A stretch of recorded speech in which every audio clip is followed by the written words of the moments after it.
Hace 57 años los cubanos decían: viene Fidel Castro y la Sierra Maestra no tiene importancia.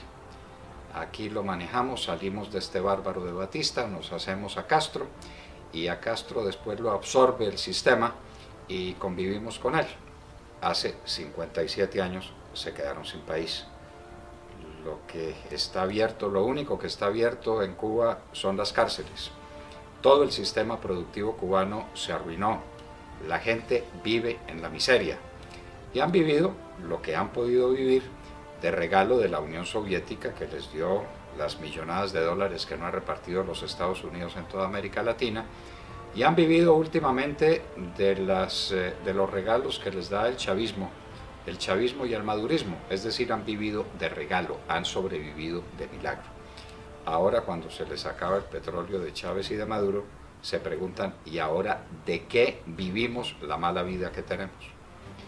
Hace cerca de 20 años, los venezolanos decían: Chávez, eso no vale la pena, ese es un golpista, ese es un militar cheverongo que habla de cosas tontas y que habla de socialismos y que habla de tonterías. No vale la pena lo de Chávez, con tal de que salgamos de estos políticos corruptos, vámonos con Chávez. Perdieron el país y lo perdieron hasta el punto en que no tienen que comer. Los colombianos vivimos de espaldas a la realidad de que nuestros hermanos venezolanos no tienen que comer. El proyecto de inflación para este año es del 700%. Les acaban de subir el salario 50%.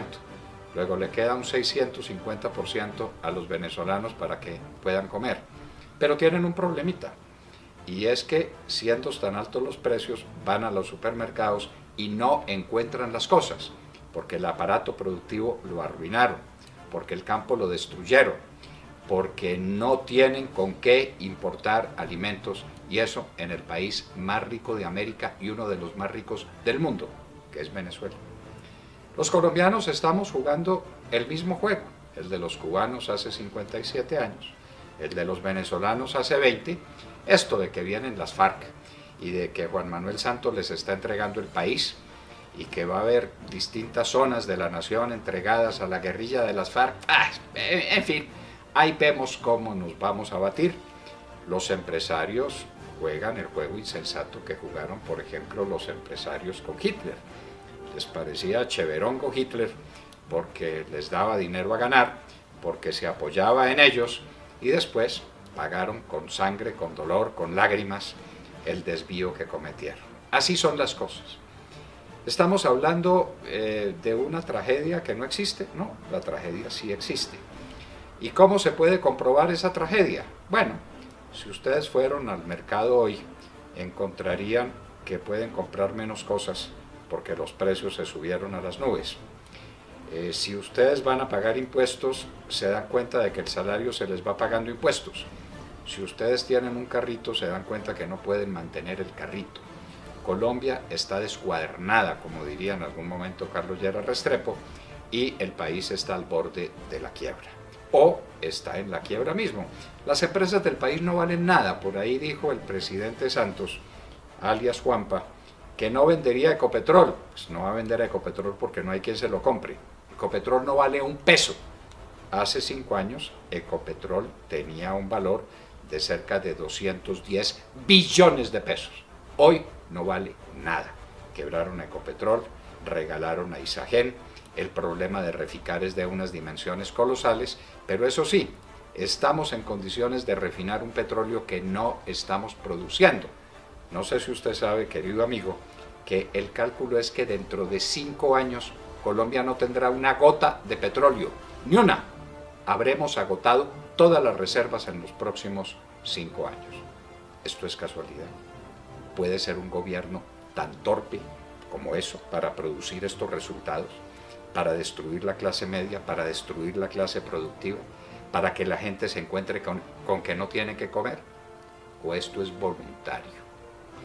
Y ustedes se preguntarán: ¿cómo? ¿Hay alguien tan loco, tan malo que destruya un país a sabiendas? Sí, señores. Los que quieren hacer de Colombia un país comunista están dando el primer paso indispensable para que un país sea comunista, y es que esté en la miseria.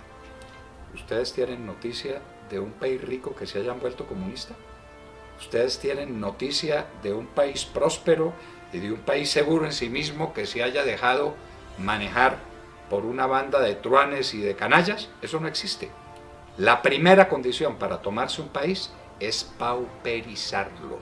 La pauperización es un término que no me estoy inventando, es un término completamente caro a los comunistas, que saben que solo pauperizando las naciones las pueden dominar. La gente en la pobreza se prende de cualquier cosa, y un Estado que les tire una migaja de pan les da lo suficiente para comer. En eso andan todavía algunos venezolanos, diciendo, somos Maduro, de Maduro, porque Maduro nos da unas migajas de pan. Eso es lo que está pasando. La ruina, la quiebra de Colombia no es una casualidad. De lo que se ve venir, tenemos un ejemplo muy claro con lo ocurrido en Conejo, La Guajira, municipio de Fonseca. El gobierno de Juanpa, con la plata de ustedes, queridos amigos, se trajo unos bandidos que estaban en La Habana en un jet charter privado. ¿Ustedes han montado alguna vez en un jet privado? Estoy seguro que no. Ellos sí, estos asesinos, estos canallas, estos secuestradores de niños, montan en jet charter costeado por ustedes. Pasaron una noche en Valledupar, pero no en un cambuche, por supuesto. Lo pasaron en el Hotel Sonesta, por cuenta de ustedes. Al día siguiente, los esperaba un helicóptero, pagado por ustedes, que los llevó a Conejo, en La Guajira. Y oh sorpresa, a La Guajira llegan, no se sabe la cifra exacta, 200, 300, 500 guerrilleros, armados hasta los dientes, con cananas llenas de balas, con fusiles de última generación. Los fusiles malitos que tenían eran los Galil, robados a soldados asesinados por ellos. No hay otra forma posible de que un guerrillero tenga un Galil sino sobre la base de un soldado muerto. Muy bien, 200, 300 o 500. ¿Cómo se movilizan? ¿Cómo llegan 300 bandidos de esos armados con fusiles de última generación hasta un municipio de La Guajira que queda, un corregimiento de La Guajira que queda al pie de Fonseca? ¿Dónde está una de las unidades militares más importantes del país? La unidad Rondón. ¿Por qué no se movilizó? Porque tenía orden de violar la Constitución y la ley, porque tenía orden de quedarse en su sitio, porque tenía orden de entregarle la tierra colombiana a los bandidos. Pues ahí estuvieron, se tuvieron que movilizar por la noche, la pasaron tranquilamente, al día siguiente estuvieron todo el día en Conejo, oyendo unas arengas, dichas a quienes, a la gente del Conejo. No solamente, trajeron buses, más de 30 buses se dice, de distintos lugares de la costa, con gente que venían a oír esas arengas. 30 buses no se movilizan fácilmente. Vaya, contrátelos y después me cuenta cómo es, y llénelos de gente, y dele a esa gente comida, y desayuno, y almuerzo. Háganlo por experimento. Pues llegaron al Conejo, oyeron a estos bandidos de las FARC echarles las arengas que quisieron, se tomaron la escuela. Asaltar una escuela con fusiles es un delito de lesa humanidad, de esos que no se perdonan según el Tratado de Roma. Pues eso hicieron. Como tenían hambre, llegaron a la finca de un vecino y le mataron 10 novillos. Pues no importa, 10 novillos, ¿no son ustedes los dueños de los novillos? ¿No nos duele el dueño de esa finca que fue de esa manera expoliado? Pasaron todo el día, dueños y señores del pueblo, dueños y señores de la situación. Al final, en carros muy lujosos, en 4x4, como se dice de esas camionetas, emprendieron el camino. ¿Con qué rumbo? Nadie sabe. ¿A qué distancia? Nadie sabe. Hay una cosa que sí sabemos, y es que el ejército tenía orden de abrirles paso. El ejército de Colombia, nuestro glorioso ejército, comprometido en un acto de violación a la ley y a la Constitución, porque los despejes están absolutamente prohibidos, y porque la orden de los militares es atacar a bandidos armados donde quieran que los vean. Así pues, que en Conejo se dieron todas estas circunstancias, concentraciones inmensas de gente, los bandidos de las FARC hablándole a una población atónita, que veía ante sus ojos que eso no era de ellos, que la tierra de ellos era de los guerrilleros, que les estaban advirtiendo: de aquí en adelante ustedes son de nosotros. ¿Pasó eso solamente en el Conejo? No, pasó en 5 lugares distintos del país: en el Caquetá, en Putumayo, en el Meta.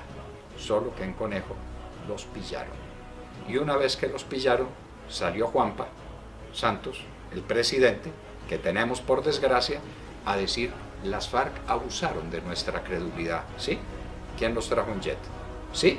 ¿Quién los albergó en un hotel de 5 estrellas? ¿Sí? ¿Quién se los llevó en helicóptero? ¿Sí? ¿Quién los tuvo días perdidos sin que nadie sepa dónde más estuvieron? ¿Dónde más cometieron atropellos? ¿Dónde más se comunicaron con grupos armados para lo que se viene, que es el dominio total del territorio nacional? De La Habana va a salir un acuerdo, dice, una convención, donde les van a entregar un número de territorios que nadie sabe cuánto es. A juzgar por los que van a venir a verificar el proceso, son por lo menos 18 lugares del país. No son 18 conejos, son mucho más grandes que esos 18 conejos. Nadie los quiere recibir.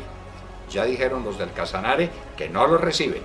Ya los de Antioquia están en pie de lucha. ¿Quién quiere recibir a esos bandidos, a esos asesinos? Nadie.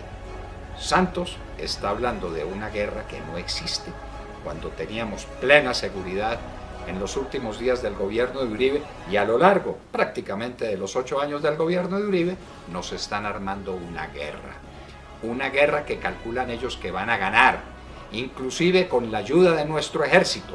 Ellos calculan que nuestro ejército se va a unir a los bandidos. Lo que sigue, señores, es la esclavitud, la pobreza y el hambre. Ante estos acontecimientos dramáticos, ante estos hechos trágicos, el ciudadano del común, usted que me está viendo, me está oyendo, se pregunta: ¿yo qué puedo hacer? No puedo hacer nada. Sí podemos hacer. Si aquí se descubre que hay una fuerza nacional, si aquí se descubre que hay un país que no se quiere entregar, las cosas van a cambiar. La condición para que se instaure una tiranía es que hay un pueblo que se entrega sin luchar. ¿Y cómo la lucha? No los estamos invitando a actos heroicos ni a que tomen signos trágicos de la vida. Algo muy sencillo. El 2 de abril vamos a salir a marchar para decir que no estamos de acuerdo con el empobrecimiento del pueblo, con el manejo de la economía, con la carestía de la vida, con la quiebra de Ecopetrol, con la quiebra de Isagen, con la quiebra de Reficar, con los 4.000 millones de dólares que se robaron allá, con todos los acontecimientos que se están desarrollando que hacen que la vida de ustedes sea muy complicada. No se les olvide, los hijos de ustedes, los sobrinos de ustedes, los jóvenes, tienen una maleta lista para irse a cualquier parte. Prefieren irse a cualquier parte que quedarse en Colombia. ¿Qué podemos hacer? Les repito, darle a conocer a este gobierno y al mundo que no nos vamos a entregar. El 2 de abril habrá una marcha. Está convocada por el Centro Democrático, pero no es del Centro Democrático, no es de nadie. Realmente quienes invitan son esos anónimos colombianos que desde las redes sociales le dicen al otro: venga, caminemos. Caminemos porque no estamos de acuerdo. Caminemos porque no queremos vivir en una tiranía. Caminemos porque no queremos que los peores asesinos del continente en la historia, que son los miembros de las FARC, gobiernen a Colombia. Caminemos el 2 de abril. Es una oportunidad. Si algún día pasa lo que pasa, usted dirá orgulloso: al menos caminé el 2 de abril.